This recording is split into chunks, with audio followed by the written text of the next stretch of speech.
चलिए आगे बढ़ते हैं। क्या देश में चल रही हिंदू मुस्लिम बहस का असर महाकुंभ पर भी देखने को मिलेगा? दरअसल महाकुंभ में गैर हिंदुओं की एंट्री पर रोक की मांग की जा रही है। वहीं महाकुंभ से शाही स्नान और पेशवाई जैसे शब्दों की विदाई भी तय मानी जा रही है। पिछले दिनों अखिल भारतीय अखाड़ा परिषद की बैठक में इससे संबंधित एक प्रस्ताव भी पास हुआ है।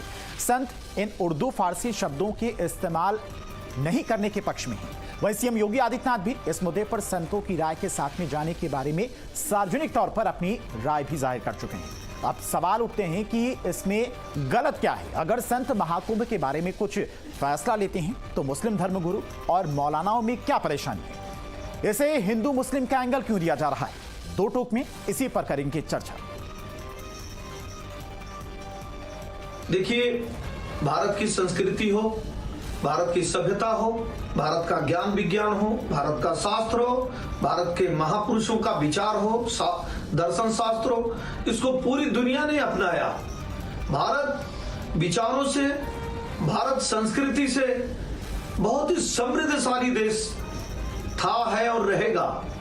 कोई आवश्यकता नहीं है कि हम गुलामी के प्रतीकों को, गुलामी के विचारों को अपनाएं, जो बार बार याद दिलाए कि हम कभी गुलाम थे। महाकुंभ की तैयारी को लेकर के जहां साधु संतों ने अपनी अपनी राय व्यक्त की है, जहां उत्तर प्रदेश के मुख्यमंत्री साधु संतों के साथ खड़े हैं, मैं सिर्फ इतना कहना चाहूंगा कि उत्तर प्रदेश की भारतीय जनता पार्टी को समाजवादी पार्टी की सरकार से सीखना चाहिए। समाजवादी पार्टी की सरकार में भी महाकुंभ का आयोजन हुआ था और पूरे देश ने, दुनिया के कई देशों ने उस महाकुंभ के आयोजन को सराहा था। और आज की बहस क्यों? सवाल क्या क्या रहने वाले हैं? महाकुंभ का आयोजन, विवाद का क्या प्रयोजन? इसके अलावा शाही पेशवाई शब्द बदलने की बारी आई, इस पर भी चर्चा करेंगे। वहीं गैर हिंदुओं की एंट्री पर रोक, मौलाना क्यों मनाए शोक? महाकुंभ का असर, हिंदू मुस्लिम विवाद का क्या होगा असर? इसके अलावा सनातन की हक की बात, सरकार का भी साथ। इसी सवालों के साथ में चर्चा की शुरुआत करेंगे। तमाम मेहमान भी हमारे साथ जुड़ गए हैं। अवधेश पांडे, प्रवक्ता बीजेपी, धर्मेंद्र सिंह, प्रवक्ता समाजवादी पार्टी, आचार्य एचएस रावत, हिंदू धर्मगुरु हैं, वो हमारे साथ जुड़े। इसके अलावा मौलाना शहाबुद्दीन रजवी, मुस्लिम धर्मगुरु हैं, हमारे साथ जुड़ गए हैं। सबसे पहले शहाबुद्दीन जी, आपसे ही सवाल, क्योंकि महाकुंभ को लेकर जो फैसले लिए जा रहे हैं उसमें कुछ लोगों को आपत्ति है कि जो देश गंगा जमनी तहजीब वाला देश है उसमें इस तरह के फैसले लिए जा रहे हैं। दिक्कत आखिर कहां है? देखिए, जिस तरीके से अखाड़ा परिषद ने और साधु संतों ने जो फैसला लिया है कि यहाँ पर कोई भी मुस्लिम नहीं आएगा, उसकी दुकान, उसका मकान, उसका खोखा या उसका ठेला नहीं लगेगा, कोई कारीगर या मजदूर भी वहाँ पे कोई मुसलमान नहीं रहेगा, कोई काम नहीं करेगा। तो जिन लोगों ने फैसला किया है, तो वो लोग कल तक, जब समाजवादी पार्टी की गवर्नमेंट थी और आजम खां कुंभ मेले के प्रभारी थे, वो हमेशा कुंभ मेले के प्रभारी थे और उन्होंने कुंभ का मेला बहुत शानदार तरीके से कराया, बहुत अच्छे इंतजामात के साथ कराया। तो जब वो जाते तो यही साधु संत उनके पीछे पीछे जो है वो घूमते थे और वो कहते थे कि खान साहब आप यहाँ पे काम करवा दीजिए, ये काम करवा दीजिए, वो काम करवा दीजिए। और उस वक्त फिर ये आवाज इन्होंने क्यों नहीं उठाई? और बसपा गवर्नमेंट में नसीमुद्दीन सिद्दीकी साहब बहुत इंतजामात में माहिर थे और उन्होंने बहुत अच्छे से इंतजामात कराए। तो यही संत साधु भी उनके आगे पीछे घूमते थे और कहते थे सिद्दीकी साहब आप यहाँ काम करा दिए, ये करा दिए, ये कमी है, वो सब पूरा करते थे। वहाँ कभी भी सवाल हिंदू मुसलमान का नहीं उठा। उसमें ये इन्होंने मुतालबा नहीं किया कि साहब मुसलमान प्रभारी क्यों बनाया गया है। बसपा गवर्नमेंट में भी नहीं सवाल उठाया इन्होंने और न एतराज इन्होंने किया सपा गवर्नमेंट में कि खान साहब को भी क्यों प्रभारी बनाया गया। किसी फैसला आखिर सरकार को क्यों लेना पड़ा? कांवड़ यात्रा निकल रही थी, तमाम सारे वीडियो आए थे, जूस में खाने में थूक मिलाया जा रहा था, रोटी में थूक लगाया जा रहा था। जब इस तरह के वीडियो सामने आएंगे, जबकि इन तरह की वीडियो सामने आने के बाद मुस्लिम धर्मगुरुओं की तरफ से कुछ नहीं कहा गया, ऐसे लोगों को समाज से पूरी तरह से अलग कर दिया जाए, कोई फैसला नहीं लिया गया। लेकिन जब किसी धार्मिक आयोजन को वहां पर किया जाएगा, प्रयागराज में धार्मिक आयोजन होगा, आस्था से जुड़ा हुआ विषय है, धार्मिक स्वतंत्रता है, तो धार्मिक आयोजन के लिए अगर सरकार कोई फैसला लेती है, कोई विवाद ना हो, तो उसमें गलत क्या है? देखिए, ये बात कहना गलत है कि मुस्लिम धर्म गुरुओं ने नहीं कहा। सबसे पहले मैंने उसके खिलाफ आवाज उठाई कि कोई भी मुसलमान अगर गलत चीजों की आमेजिश करता है, मिलाता है, मिला करके बेचता है, चाहे जूस है या फल है, कोई भी बात है वो गलत है और गलत रहेगा। एक बात। दूसरी बात ये है कि बहुत सारे केसेस ऐसे हुए हैं जिसमें वीडियो में जुलूस चल रहा है मुसलमानों का और उसमें पाकिस्तान जिंदाबाद की आवाज आ रही है। ऐसे केसेस कोर्ट में गए और वो खारिज कर दिए गए और कि कोर्ट ने उसको नहीं माना। जब तहकीक और तफ्तीश हुई तो उसमें पुलिस जो है वो साबित नहीं कर सकी। तो इस तरीके से बहुत सारे ऐसे जदीद टेक्नोलॉजी आई है जिसमें बहुत सारे जो है फोटोग्राफरिंग और आमेजिश और मिलावट और ये तमाम चीजें हो जाती हैं। मगर इसके बावजूद भी हम ये कहते हैं कि कोई भी शख्स हो और अगर वो मुसलमान है तो खास तौर पर हम उसकी निंदा करते हैं, मजम्मत करते हैं और समझाने की बात करते हैं। अभी लव जिहाद पर भी सबसे पहले हमने फतवा दिया कि कोई भी मुसलमान अपनी पहचान न छुपाए। कट्टरपंथी विचारधारा के खिलाफ हमने फतवा दिया। पीएफआई के खिलाफ हमने सबसे पहले जो है प्रधानमंत्री जब भारत सरकार ने जो प्रतिबंध लगाया तो सबसे पहले हमने स्वागत किया। जो जोधपुर में कन्हैया लाल की हत्या की गई तो हत्या करने वालों के खिलाफ सबसे पहले हमने फतवा दिया। इसलिए आप ये नहीं कह सकते हैं कि धर्म गुरुओं ने नहीं किया। लोग मानते कहाँ हैं शहाबुद्दीन जी? लोग मानते कहाँ हैं? लोग अपनी दुकान चलाने के लिए अपनी पहचान और अपना नाम तक छिपाते हैं। दूसरे धर्म का सहारा लेना पड़ता है लोगों का अपना व्यापार आगे बढ़ाने के लिए। लोग मानते नहीं हैं, चाहे जितनी अपील आप करें। अवधेश पांडे जी, समाजवादी पार्टी में इस तरह के फैसले नहीं लिए जाते थे, ऐसा कहना शहाबुद्दीन जी का। बीजेपी की सरकार जब आई है तो लोगों के बीच एक तरह से कहें तो बंटवारा करना चाहती है, लोगों को बांटने का काम कर रही है इस तरह के फैसले लेकर। देखिए धीरेन्द्र जी, आवश्यकता आविष्कार की जननी है। जिस प्रकार से इन दिनों तमाम वीडियोज आ रहे हैं उसको लेकर के पूरा देश चिंतित है। और खास करके जब कुंभ का एक बहुत दिव्य और भव्य आयोजन प्रयागराज के अंदर होने वाला है और अनुमानित संख्या 25 करोड़ से भी ज्यादा लोग श्रद्धालु पहुंचने वाले हैं, तब ये श्रद्धालुओं की पवित्रता के लिए, श्रद्धालुओं की सुरक्षा के लिए और ठीक प्रकार से दिव्य भव्य आयोजन हो जाए, इस पूरे कार्यक्रम के लिए तमाम चिंताएं जो अखाड़ों द्वारा उठाई गई हैं, मुझे लगता है कि स्वाभाविक तौर पर सही लगती हैं कि सभी लोग जाएं। वो आधार कार्ड की जांच होनी चाहिए, कहीं किसी कोई दूसरे देश में कोई उपद्रवी तो नहीं जा रहा है जो मेले में विघ्न डालने का प्रयास कर रहा हो, अथवा कोई श्रद्धालु जो वहां भोजन करना चाहते हैं, जलपान करना चाहते हैं, उनकी पवित्रता किसी प्रकार से नष्ट तो नहीं हो रही है। तो इस प्रकार से जो बातें की जा रही हैं, मुझे लगता है इसका स्वागत होना चाहिए।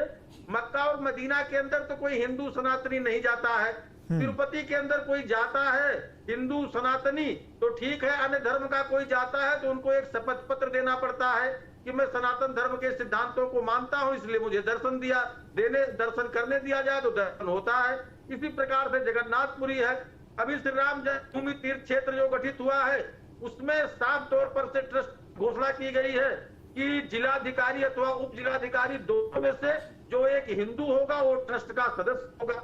तो मुझे लगता है कि विशुद्ध रूप से धार्मिक आयोजन है और संतों के नेतृत्व में आयोजन हो रहा है।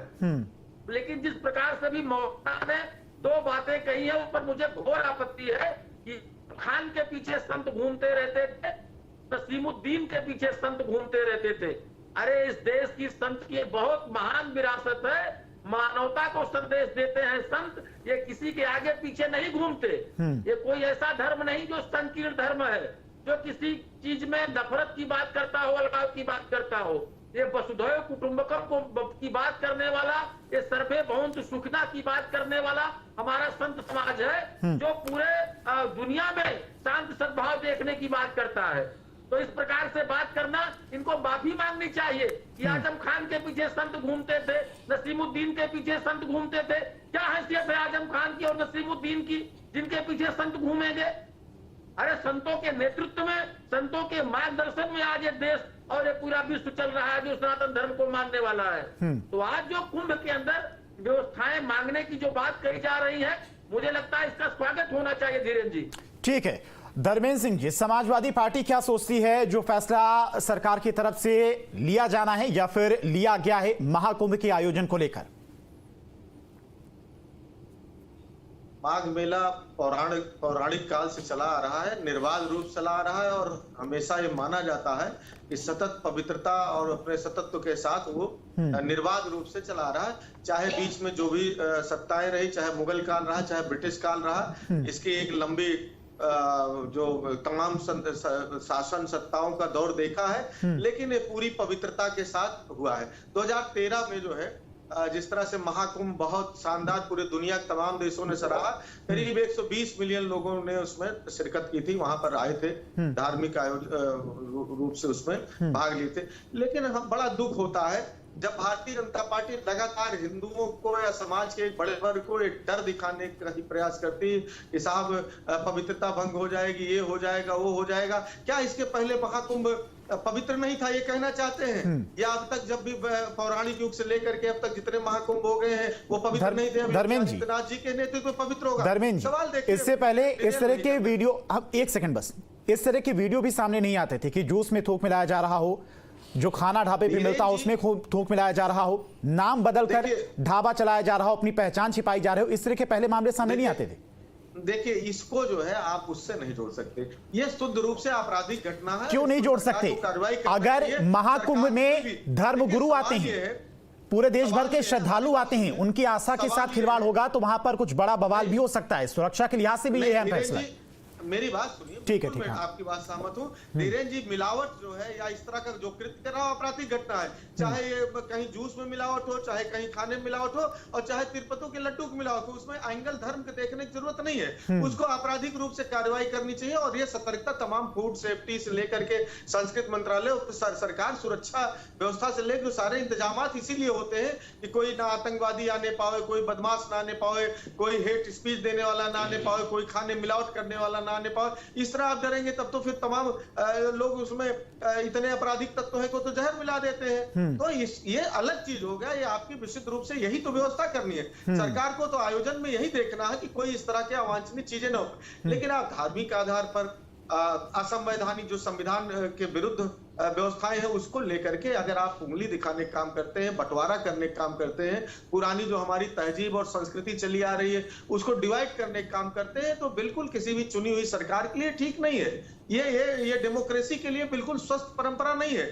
ये हो सकता है वहां होता होगा जहां तानाशाही है, लेकिन लोकतंत्र में ये बिल्कुल एक्सेप्टेबल नहीं है। रही बात उसका क्या नाम रखे, कौन सा जुलूस कब निकलेगा, किस दिन, वो सरकारें नहीं डिसाइड करती। वो तमाम वहां अखाड़ा परिषद है, संत परिषद है, वो सारे लोग तय करते हैं कि कै बजे से कै बजे हम जाएंगे। सरकार का काम है कि उनको सुगम तरीके से, सुरक्षित तरीके से वो व्यवस्था और एटमॉस्फेयर प्रदान करना जिससे उनके सारे स्नान हो सके, वो उनके सारे धार्मिक आयोजन हो सके, उनके प्रवचन हो सके, उनके भंडारे चल सके। ठीक है, आचार्य एच.एस. रावत जी, इसमें इंटरफेयर करते, अचानक से ये मांग यहां पर महाकुंभ में क्यों उठने लगी कि शाही पेशवाई जैसे शब्दों को हटाया जाना चाहिए?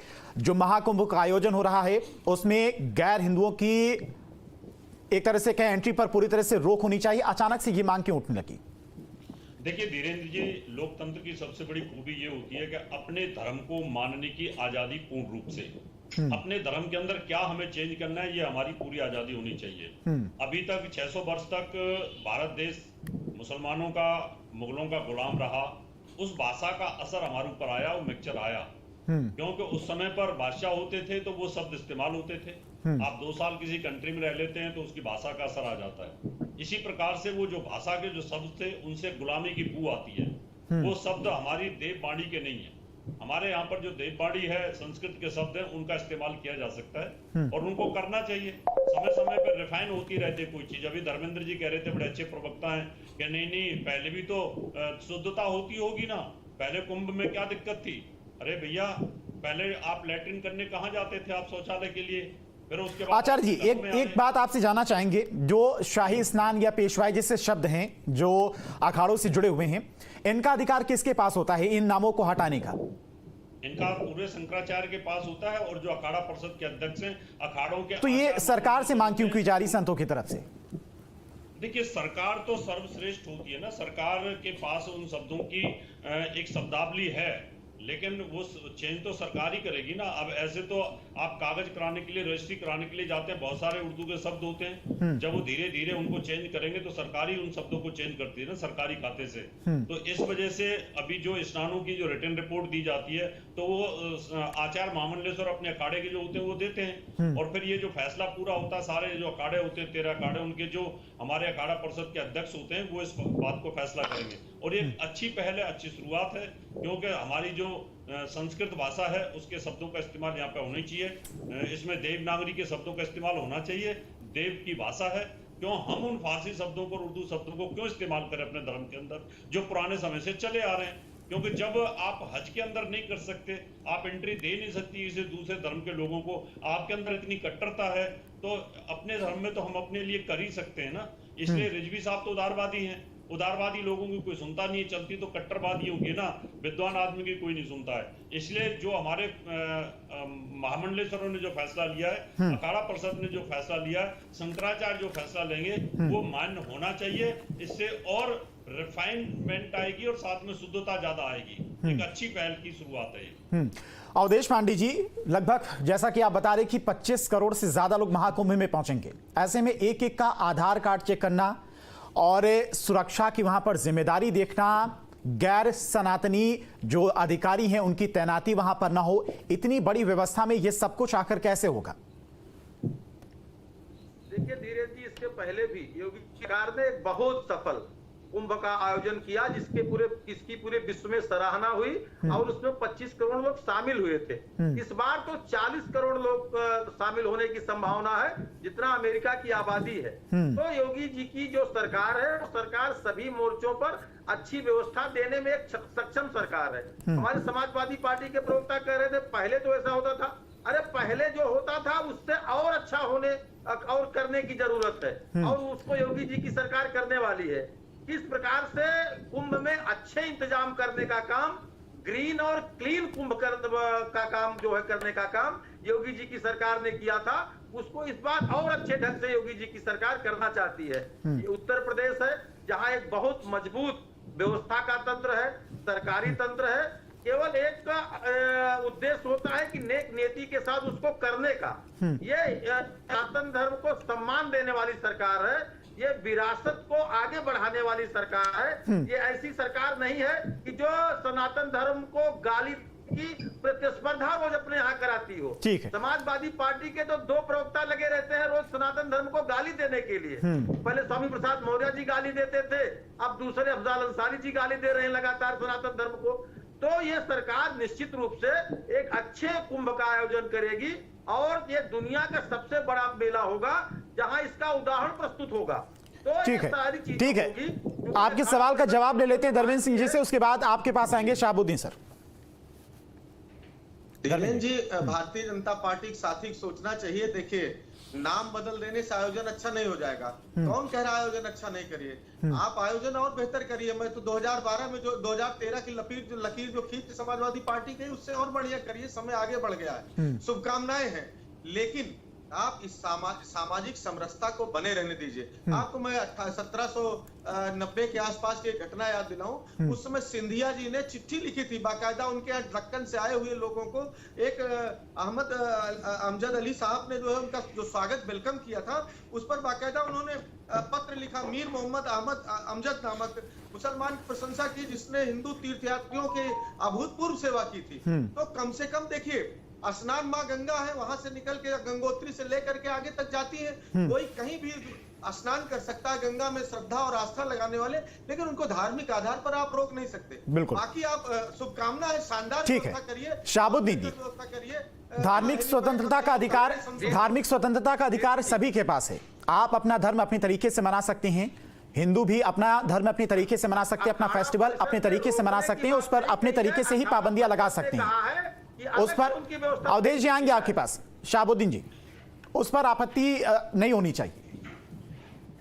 हाँ, बिल्कुल बात सही है। अभी डॉक्टर एच.एस. रावत साहब ने जो बात कही, मैं उनको कुंभ मेले की शुभकामना देता हूँ कि अच्छे से हो और उसमें कोई किसी तरीके से कोई गड़बड़ी न हो, बाहर से कोई व्यक्ति ऐसा ना है जो दरहम बरहम करे। बहुत अच्छे से वो मेरी शुभकामनाएं सभी को हैं। मगर देखिए ये हक किसी को हासिल नहीं है कि इस जमहूरी मुल्क में वहां पर ये कहा जाए कि साहब मुसलमान नहीं आएगा। ये तो समाज को तोड़ने वाली बात है और नफरत फैलाने वाली बात है।